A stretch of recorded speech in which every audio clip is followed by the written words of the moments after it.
Guys are about to see a rarity for the channel. Oh. Pixie's here. She doesn't like to be picked up, so I'm going to put her right back down. And Cleo is here too. Look how big Cleo is. Jack is somewhere around. Oh, he's here too. Jack.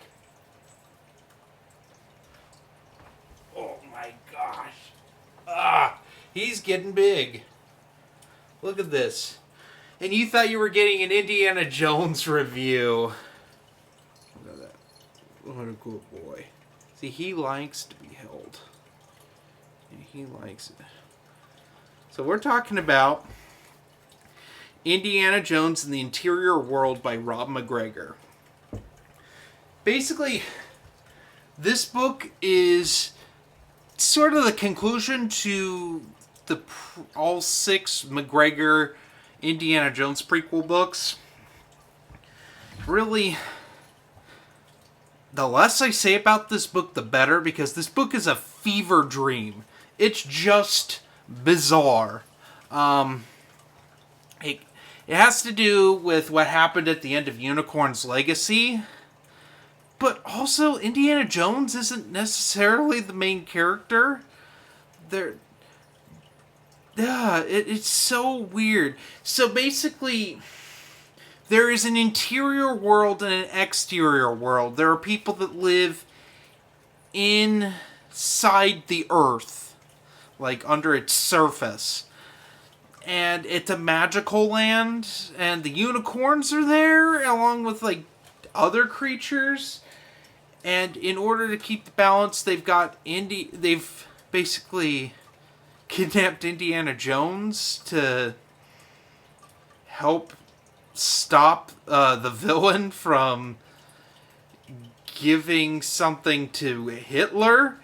I know what it is. It's not like I don't know what he's giving Hitler, but like, the less I say about this, the better, because this is wild.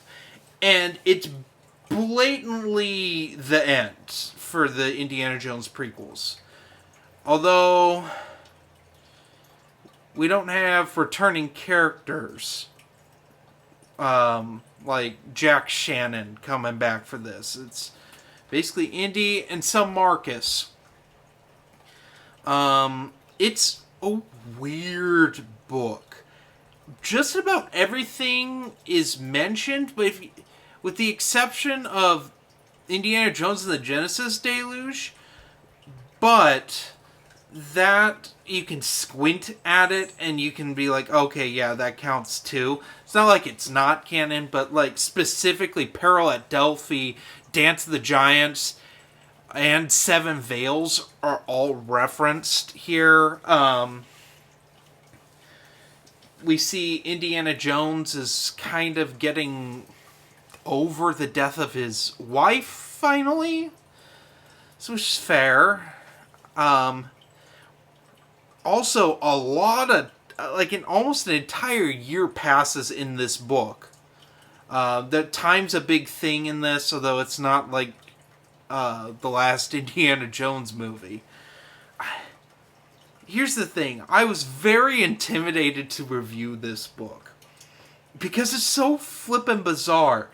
But it's good. It's actually a really good Indiana Jones book. I'm making it sound like the weirdest thing possible, but it might be the best book Rob McGregor wrote that was Indiana Jones. I have not read Staff of Kings yet. And we can get into that here. Rob McGregor was basically done. This is 1992. Which is kind of wild to believe that only in a couple years he wrote 6 Indiana Jones books. But he basically wrote Indy in the 20s. We have some of that with the Young Indiana Jones TV show. Gets into the early 20s a little bit. But it never got there, so Rob McGregor is the definitive voice for a young Harrison Ford, not necessarily a Sean Patrick Flannery Indiana Jones. Although you can look at Parallel Delphi and it feels more like his Indiana Jones. Whereas like from Dance of the Giants on, it feels like Harrison Ford Indiana Jones. It's just like Indy does that last little bit of growing ups between Parallel Delphi and Dance of the Giants. Now, as to why Rob McGregor left writing for Lucasfilm for a long time, I couldn't get an actual concise answer. For years, I was told, like, hearsay that he said something rude about the Genesis deluge towards Christians, and he was out. But that doesn't really make any sense because there were 2 other books that came out after that. The only evidence that somewhat backs this up is that Indiana Jones and the Genesis Deluge is the one that most people know from the Indiana Jones books. And here's the unfortunate thing with the Indiana Jones novels. For one thing, they came out at the same time Timothy Zahn wrote the Thrawn trilogy. So they were never going to do as well as that. But people read Parallel Delphi, which I can't imagine reading that when it came out, because that was pre-Young Indiana Jones, or Young Indiana Jones was into production. It feels like a Young Indiana Jones tie-in to some degree, whereas like the rest of the books don't. But I think that a lot of people didn't like Parallel Delphi, never read the rest, or people just picked up Genesis Deluge because it sounded like Raiders of the Lost Ark.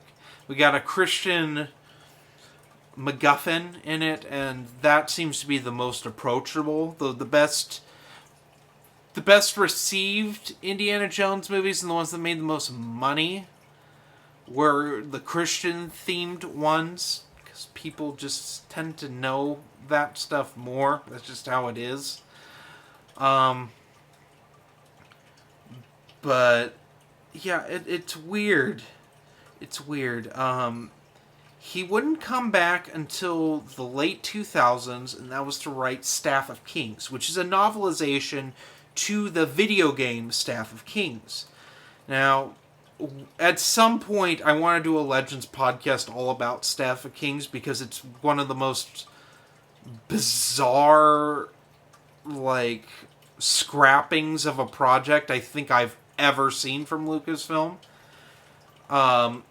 Second weirdest, Battlefront 3 was almost done, so I can't say that anything is weirder than that, but, like, Staff of Kings, just the long story short, it was going to be what Force Unleashed became. LucasArts was working on them at the same time, and then they scrapped the PS3, 360, and PC versions of Staff of Kings and took all the assets and ported them into Force Unleashed, which Force Unleashed did remarkably well. But I think George Lucas wanted like a big Indiana Jones thing to rival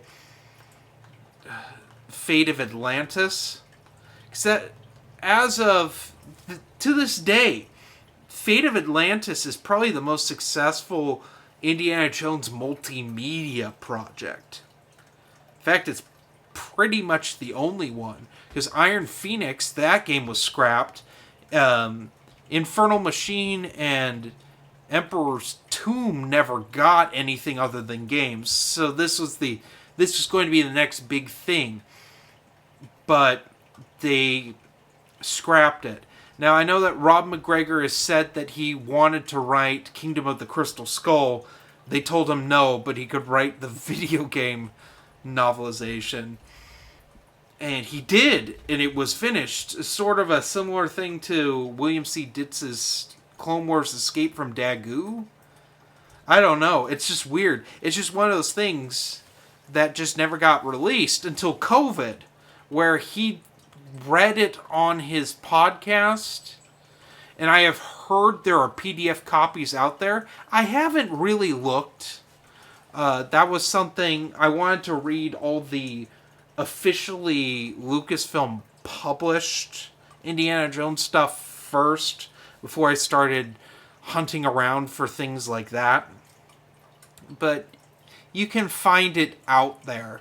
So this technically isn't the end of Indiana Jones written by Rob McGregor, but it's the end of an era. It's the end of 20s Indy, because going forward, we'll probably have a little bit more with Martin Caidin, but we're really starting to push into the classic trilogy of Indiana Jones stuff. He's getting older. I mean, in this, he turns 30. So, yeah, Indy's 30 now. It's kind of wild to think about. But, yeah, Rob McGregor, great author. Really great author. Incredibly underrated. His Last Crusade novel is well worth your time. And his Indiana Jones books are really great. And quite frankly, I think this is my favorite one. It's so bizarre. The climax of it alone, when you all get to it, it's wild. It's flippin' wild. He was having fun. Who would I rank this? Honestly, a 4.8 out of 5. It's well worth your time. I think it even outdoes Genesis Deluge. Where Genesis Deluge feels more like an indie, like a typical indie adventure, this is just wild. And it's very much a direct sequel to Unicorn's Legacy.